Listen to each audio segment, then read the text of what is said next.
Welcome, everyone, to today's episode of the Climate and Atmosphere podcast, brought to you by Copernicus ECMWF. That's the European Centre for Medium Range Weather Forecasts. My name is Claire Taylor, and I have the great pleasure of hosting this second episode in the second season of the Climate and Atmosphere series. Today, we're talking about the European State of the Climate Report. This is an annual report with a wealth of information on the climate, extreme events, climate policy, climate action, health, and a whole lot more that we're going to learn about today. And we're really fortunate to have with us three people who are very closely involved in the making of this report. First up, I'd like to welcome Dr. Rebecca Emerton of ECMWF. Rebecca, you're a woman with a great job title, a research scientist in the climate intelligence team at ECMWF. Rebecca, what's your involvement in this report? Thanks, Claire. It's a great title for a great job. So the report, as you mentioned, it covers a huge range of information on the climate, from temperature to rivers, glaciers, sea ice, and loads more, alongside key events and other related topics. And providing all this information relies on a huge team. So for the 2023 report, we had around 100 people contributing to it. And my role for the last 2 years has been as a coordinator and a lead editor. So I work alongside the great editorial team at both C3S and the WMO to bring together all the data and the analysis of all the scientists around Europe into this report to tell the story of the climate in Europe over the past year. And I'd also contribute, I hope, my fair share to the data analysis and writing of the report. Sounds like you're a busy woman, Rebecca. Thanks a lot. And now I'd like to welcome our second guest, Dr. Andrew Ferrone from ASTA. Andrew, welcome to the podcast. Please, what is ASTA? What do you do there? And how are you involved in the European State of the Climate Report? Hi, Claire. So in my day-to-day job, I'm heading the meteorological service located in ASTA in Luxembourg. ASTA stands for Administration of Technical and Agricultural Services. So we are attached to the Agricultural Ministry in Luxembourg, and we operate 40 meteorological stations distributed over the whole country of Luxembourg, which is small, but we have many stations. And we also provide tailored services for the agricultural sector. I'm also the permanent representative with the World Meteorological Organization, WMO, for Luxembourg. And this, together with my background in physical climatology and my involvement at the climate policy interface on the international level, led me to be part of one of the lead editors of the report, together with Rebecca and Alvaro and some others. And I was mainly focusing on the climate policy sector of this report. And as Rebecca already mentioned, the whole report is indeed a huge team effort, and it's really great to be in such a good team together. Oh, well, that's good news. Yeah. And Andrew, you mentioned Alvaro. I'd like to give a shout out to our third guest, Alvaro Silva from the WMO, also a man with a great job title, a climatologist. Alvaro, what's your role in this dream team? Hello, Claire.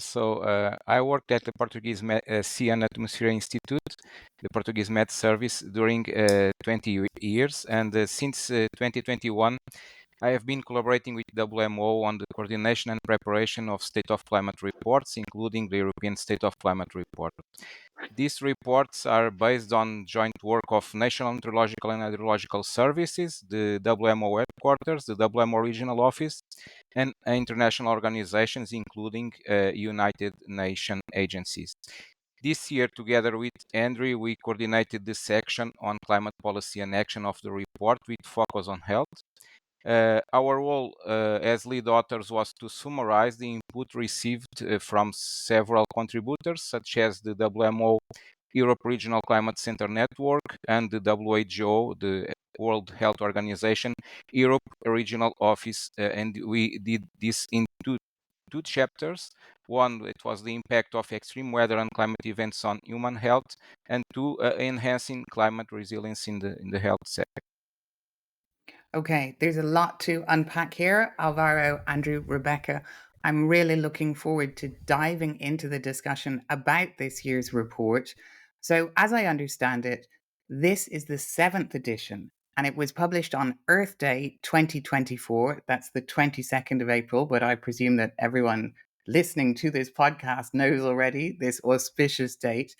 And first, this is a huge team effort. I mean, Rebecca, you mentioned that over 100 people contributed to the European State of the Climate report. How is this financed? Is this something that ECMWF pays for? And what's that CS3 that you mentioned? Yeah, so the 2023 European State of the Climate report was compiled by C3S and the World Meteorological Organization, as we've heard. And C3S is the Copernicus Climate Change Service. So it's implemented by ECMWF on behalf of the European Commission. So all of the people that we work with are from a number of organizations around Europe and the world, including C3S, WMO, and ECMWF, but many other organizations that we work with and collaborate with. So, this important report is supported by the European Commission. And looking at this seventh edition, there are some novelties, notably a new section on climate policy and action and a particular focus on health. These are both aspects that Alvaro and Andrew, you touched upon. So, just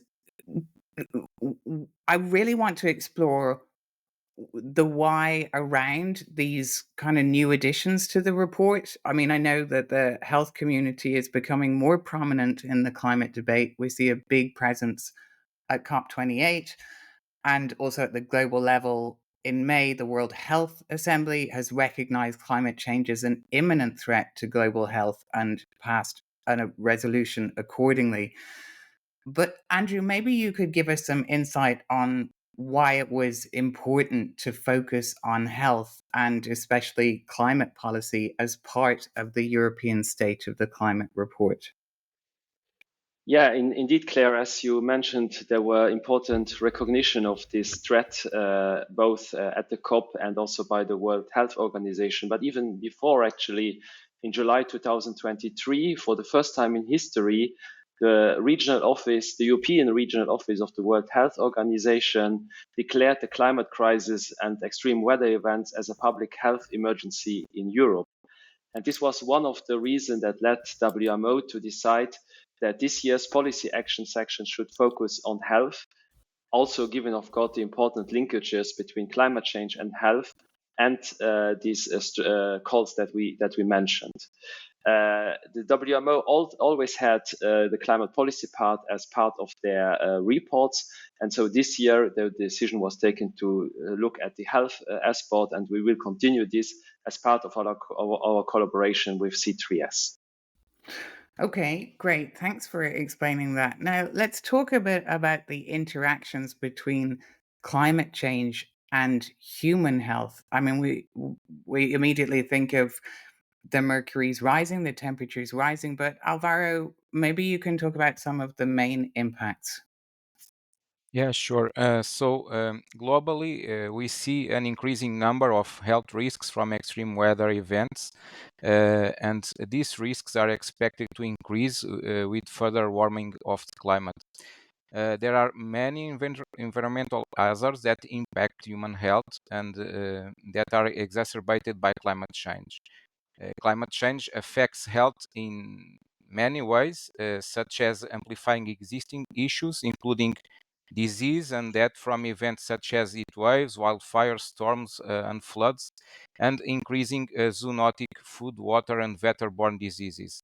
It also increases non-communicable diseases and mental health disorders such as anxiety, depression, and post-traumatic stress disorder.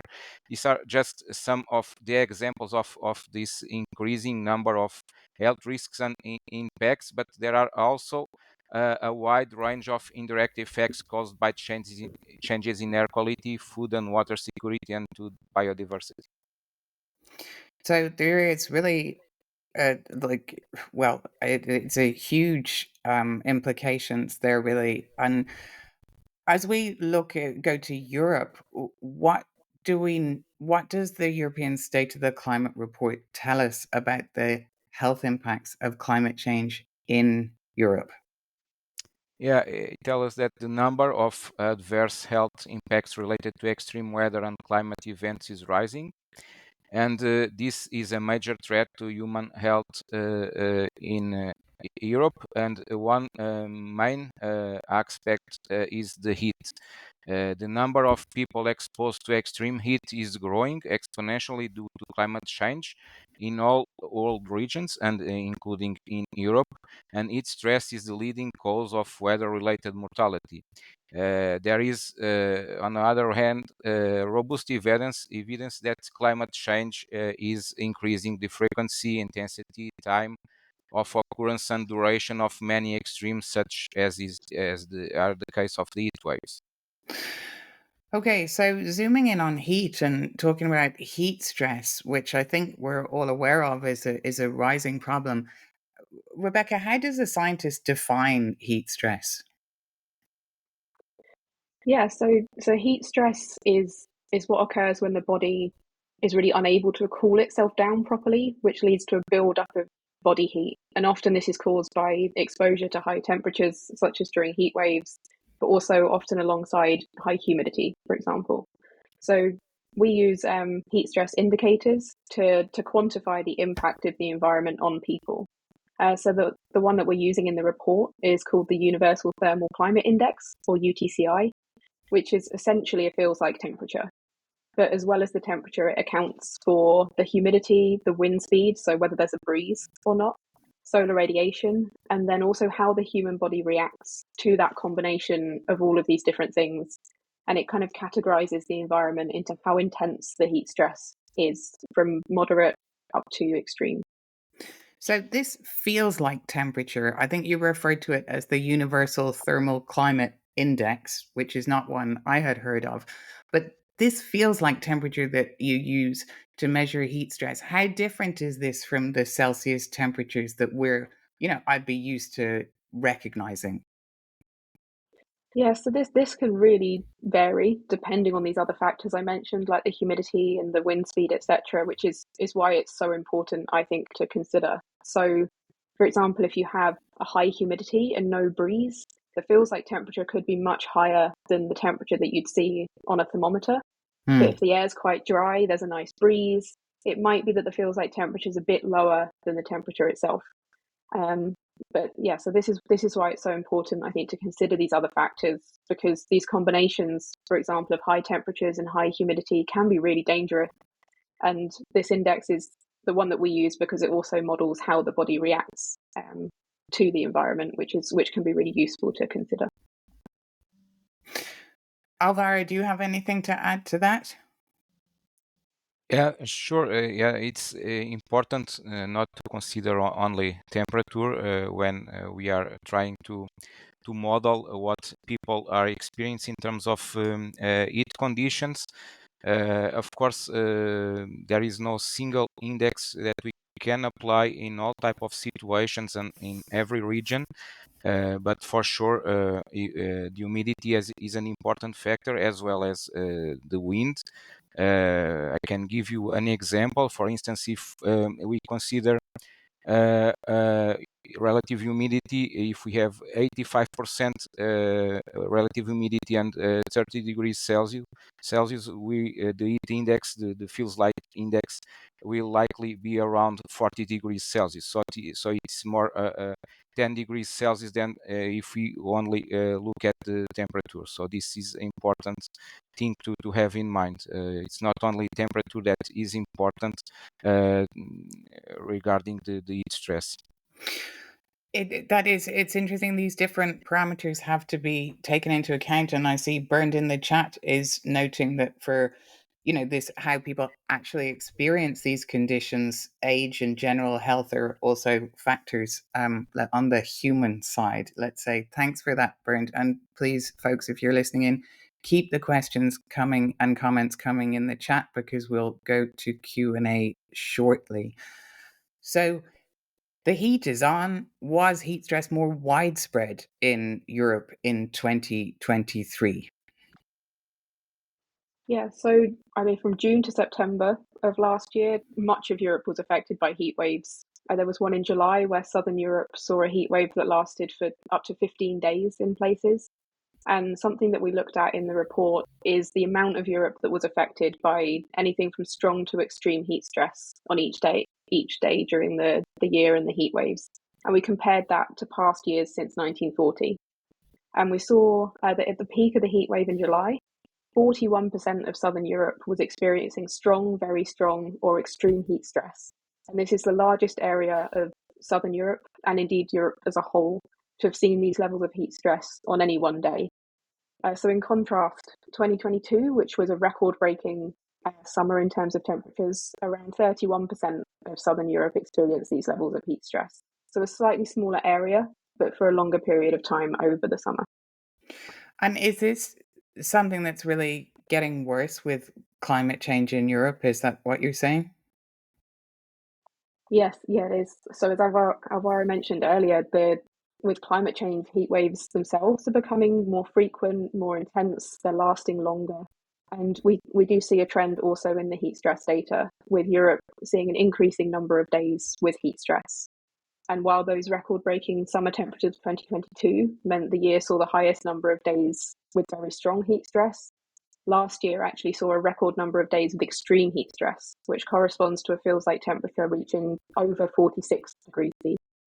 And what's strong heat stress? Like you just noted that extreme heat stress is above 46. What's the range for strong heat stress? How do you classify it?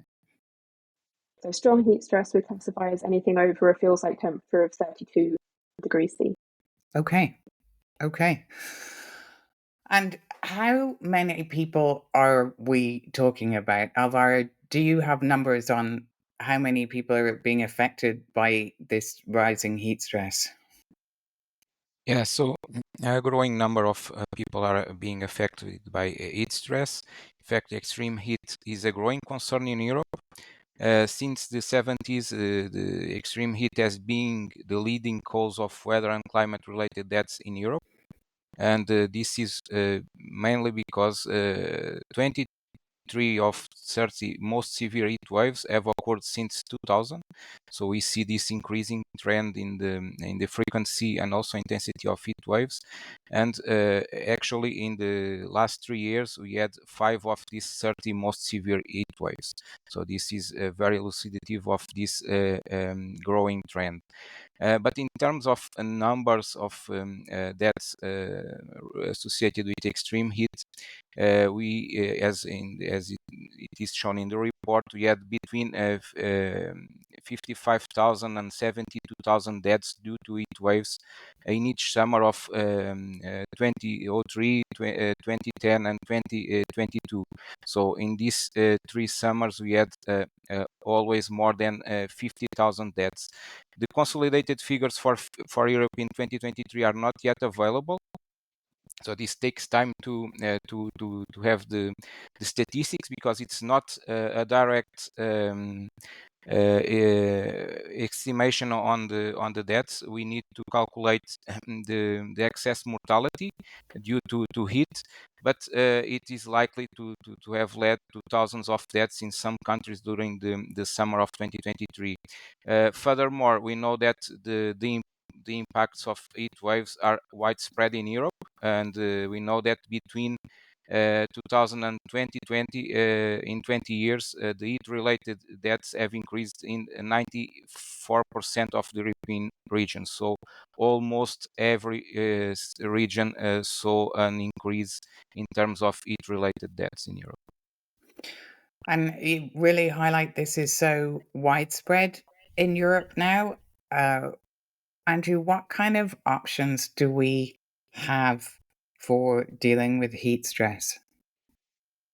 Well, actually, the Intergovernmental Panel on Climate Change says that there are options that can be implemented to deal with heat stress. However, it's important that they are done in a proactive, timely, and effective manner as an adaptation measures, because they then allow to indeed reduce the risk to human health and well-being, and also avoid this risk. to be a bit more concrete, one such example is actually about urban planning, where green spaces, reflective materials, structural modification can indeed reduce the heat stress, especially in the cities, because here we often have many concrete, which is heating up much more than rural areas.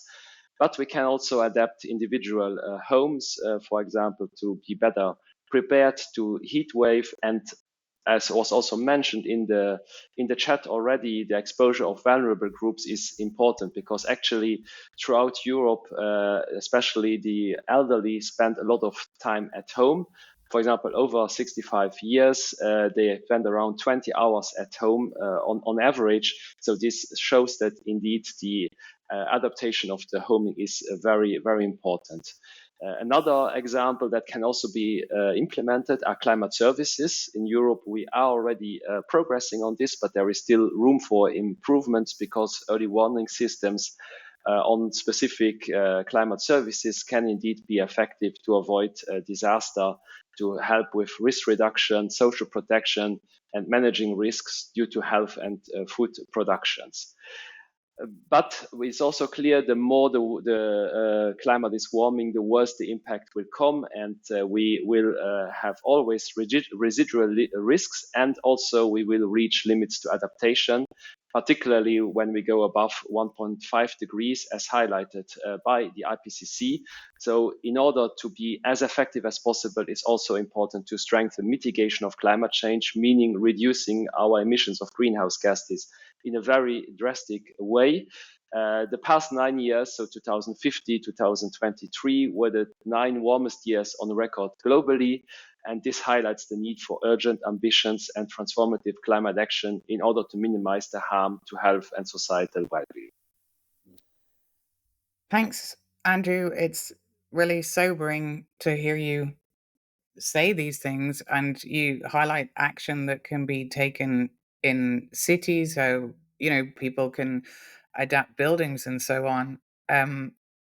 But if you're listening to this and we're thinking at an individual level, like, what kind of individual choices do people have? What kind of agency do people have here? Yes, thank you. Perhaps I can respond to this one. So we know that, and this is evidence that we have from last decade, that generally people have a good awareness, but low risk perception of heat. And this is not only by the general public, but especially from vulnerable groups and some healthcare providers. We need to improve risk perception, given that the improvement made in early warnings and climate services. So we can now predict an occurrence of heat wave days and weeks in advance. But it's important that population in general is aware of the risk this may cause to their health. This is important message that people need to be aware of the risk, especially because we are seeing an increase mortality related with heat waves. And as we talk right now, we are witnessing record high temperatures in many regions of the world. This is happening already in June. So this is important to mention, and is related with this heat waves occurring earlier than in the past. For instance, a weather station in Kuwait has just recorded 8 consecutive days above 50 degrees Celsius. So this is really impressive, and there are millions of people affected by extreme heat every day, and it's worth for sure to highlight some individual actions to protect from heat. So this is the type of message I would like to give to the people listening to this podcast. Is they should know their risks in terms of health conditions, in terms of their age, in terms of any other critical thing that may contribute to an impact of heat on their body. They should prepare for heat, so they should be aware of the warnings and recommendations from National Meteorological Hydrological Service and health authorities, and they need to keep their body cool and hydrated, and especially drink water regularly. Keep the home cool, ventilated. It's also important to note that minimum temperatures that occur during the night are also very difficult to cope during these situations of heat waves. It's not only daytime temperatures, it's also these nighttime temperatures that are very high and lead to severe impacts in terms of the health of people, because the body cannot have a proper rest during the night. And of course, try to keep out of the heat and avoid exposure to very hot temperatures, especially outdoors. And this is advice that will save lives, presumably, and really, there are huge numbers that we're seeing for excess mortality. So it is really important that there's more awareness of, yeah, how this is an adaptation measure of how to respond. Now, there's a phrase that I want to pick up on. Andrew, I think you mentioned it and talked about it a bit.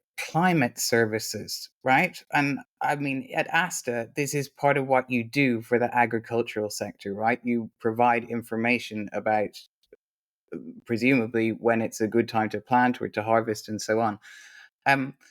But yeah, I would just like to hear from the others as well. Like, what is a climate service? How would you explain it to me? Say, Rebecca.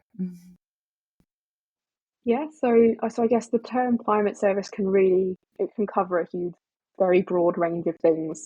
But the European Commission in particular defines a climate service as it's the transformation of climate-related data, often together with other relevant knowledge, into customized products. So we're talking about projections for future climate change, forecasts, risk assessments, that sort of thing. So essentially, we think of it as the provision of climate information in a way that helps make decisions that take into account the relevant information about the climate. And the report that we're talking about today, the European State of the Climate Report, could be seen as an example of one type of climate service. Okay, cool. Maybe even this podcast itself is a climate service. I don't know. Andrew, do you want to say anything else about climate services? I can see you nodding there. Yeah, no, absolutely. I mean, well, it is a very broad term. Certainly, this podcast can also be a kind of climate services with the great advice given by Alvaro to specific people, because indeed they are vital for safeguarding lives. It has been shown, and Alvaro mentioned it already, that actually the awareness is quite good of the population, but there is a low risk perception of heat by the general public, and so it is important to get the information to everybody, and especially, of course, to the vulnerable groups and also to healthcare providers in order to adapt, because, as mentioned, the early warning systems in Europe are not working that bad, but the people need, of course, to get the right information. And early warning systems. So this is another type of climate service, is it? Alvaro, I think Yeah, this one's for so you. yeah, thank you, Claire.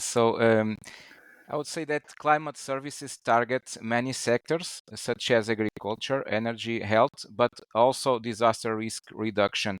And this includes early warnings. There are many initiatives, such as the WMO Regional Climate Center's Climate Watch system and other early warning systems that raise awareness of predicted extremes to enhance societal preparedness. Specifically, what is Climate Watch is an extreme weather and climate warning system designed to awaken awareness that a significant climate anomaly, such as a drought or a heat wave, exists or might develop, and that preparedness measures should be initiated to better prepare the population in advance and promote any anticipatory measures that may need to be put in place. So, take like Climate Watch, who does that? Then this is something that's implemented by the WMO European Regional Climate Center, but who's on the network? Like, who are the nodes on the network? Who does the information go out to?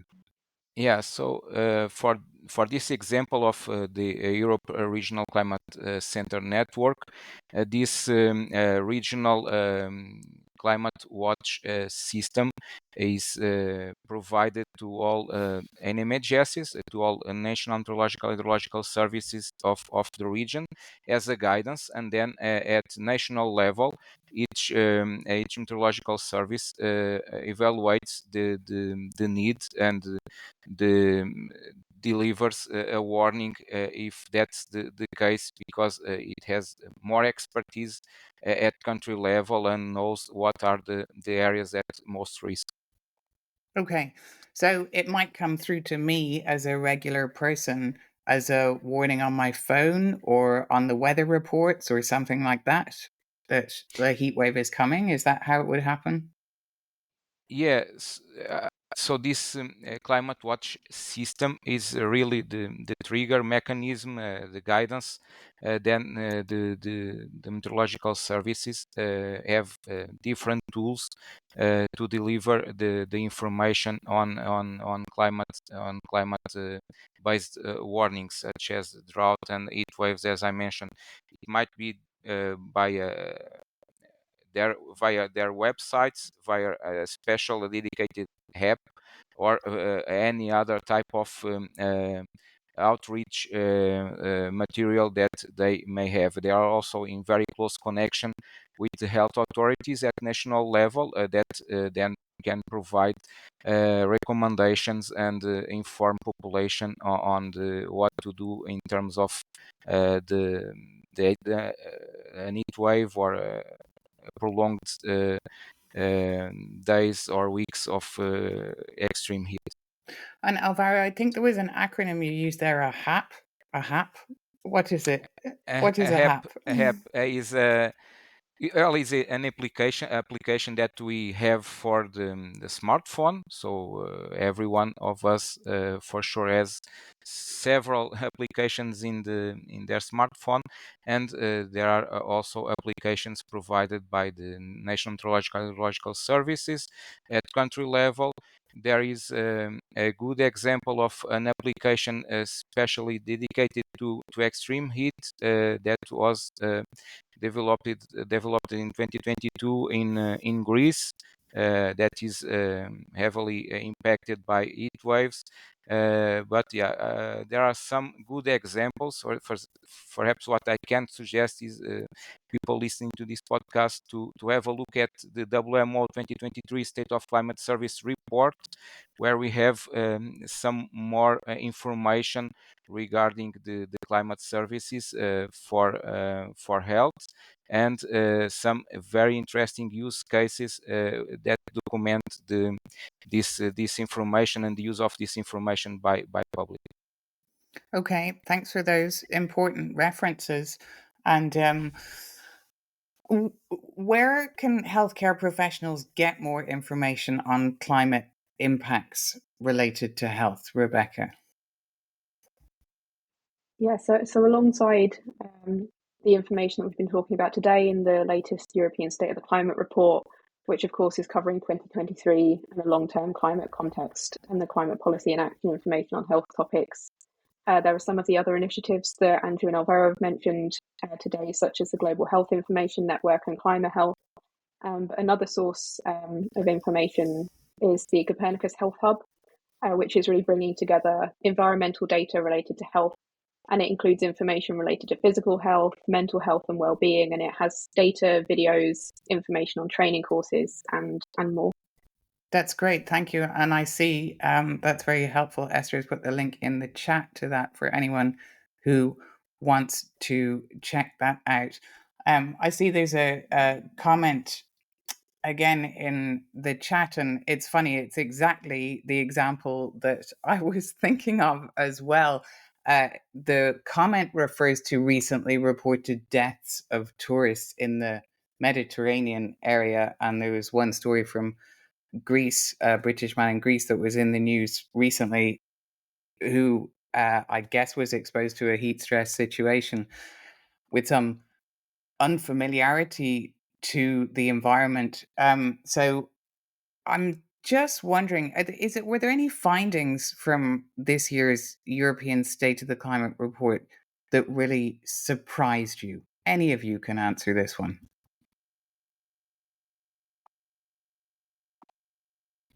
Who wants to go first? I can go first. You go first. I think for me, something that is perhaps surprising is, I mean, of course, we're observing these trends in the climate. We're expecting to see warmer temperatures and new records as the climate continues to warm.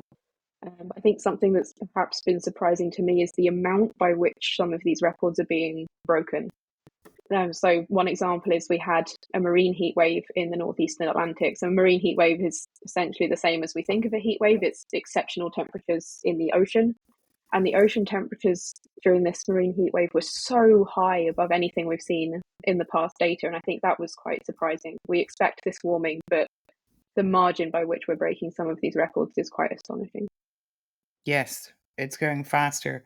And there's a question here saying, does the report show that 2023 broke all records? All records is kind of broad, but Andrew, do you want to talk about that? We did indeed break quite some records last year. I mean, globally, it was the warmest year on record. For Europe, we were on the second or third warmest year, depending on the region, exact region we were considering. So also very high here. But something that I also found very interesting in last year's report was that we were now talking a lot about heat extremes, which is of course a very worrisome outcome of this report. But at the same time, we also had some extremes on the other side, especially when we think about flash floods in different river networks, where we saw river flows exceeding a high flood threshold at some points last year. Around 1.6 million people in Europe were actually affected by flooding last year. So it is a bit on the other extreme. So it was not only about heat waves 2023. Of course, also the exceptional loss of ice from glaciers in the Alps was also observed, because we had below average snow in winter, and of course, again, coming back to the heat waves of summer.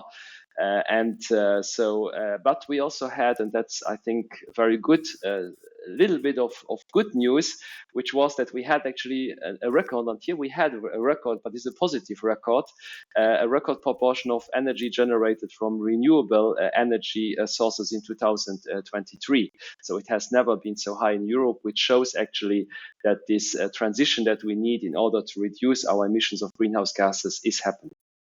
Thanks so much, Andrew, for that, and for also providing us with some light at the end of the tunnel, as well as these huge system changes, really, that we are experiencing. And why was it decided to include a section on climate policy and action in this year's report? Is this to show people that there is something that can be done? Yeah, perhaps I can take this one. Yeah, this is important science-based information to deliver to decision makers. So it's the state of climate reports are not climate policy prescriptive, but for sure can identify climate actions that can be followed and then translated into climate policy actions. So this is a really important section to include. The WMO also has this section on climate policy and action in other regional state of climate reports that we produce, for instance, for Latin American, Caribbean, for Africa, for Asia, and for Southwest Pacific. These are the other regions that are covered by this regional state of climate reports. And then this is, as I said, very useful information that is delivered every year in the Conference of Parties, like it was the case last year for COP28.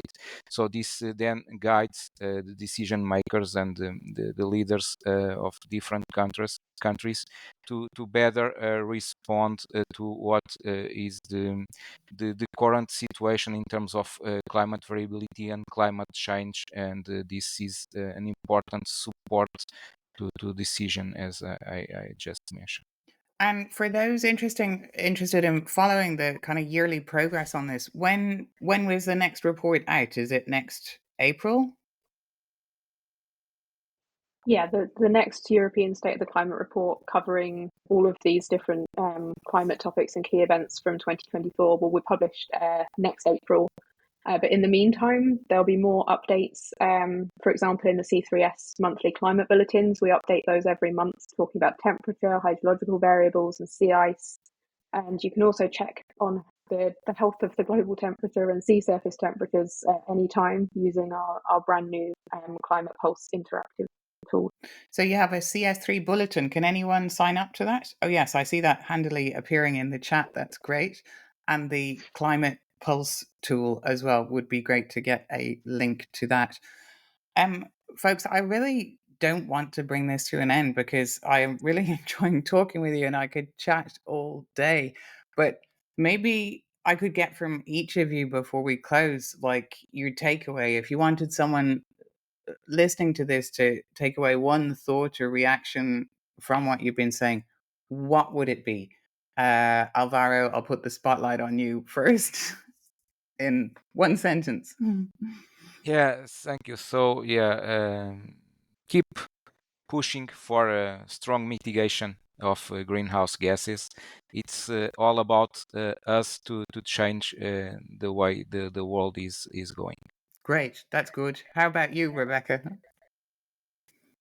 Yeah, I guess my key message is if you can spare some time to read the report, please do. But otherwise, keep talking about climate change. The more conversations we have about climate change, the more I think people will be driven to take action to help mitigate and reduce climate change. You're absolutely right about that. Yes, these are great. Andrew, what have you got for us? Yeah, I fully agree with Alvaro and Rebecca here, but I think as summer is now heating up in Europe, if you read the report, if you read anything else, stay inside, stay cool, stay healthy. I think that's the most important message.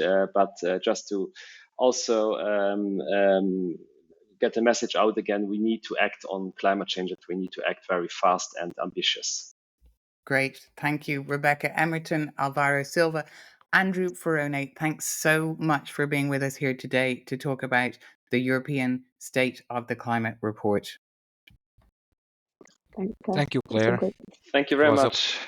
So, folks, some really insightful contributions today from Rebecca, Alvaro, and Andrew about the European State of the Climate Report, a report which provides crucial information that helps us understand the urgency of the climate crisis we face, that we live in, and the vital intersection of climate and health. I learned a lot today. I hope you did too, about learning how to live with the changing climate. A sober reminder there are limits to adaptation, and so mitigation, talking about climate change with your friends, your neighbors, your colleagues, and so on. Mitigation, in other words, radically reducing emissions is more important than ever. So be sure to check out the full report on the Copernicus Health Hub for more detailed information. If you're feeling more worried now or experiencing climate anxiety, I would say this is a normal human reaction. Just remember, action cures fear, and that no one is too small to make a difference. Stay tuned for the next episode in the Climate and Atmosphere series. Thank you all for listening in and some great questions. Enjoy the rest of your day.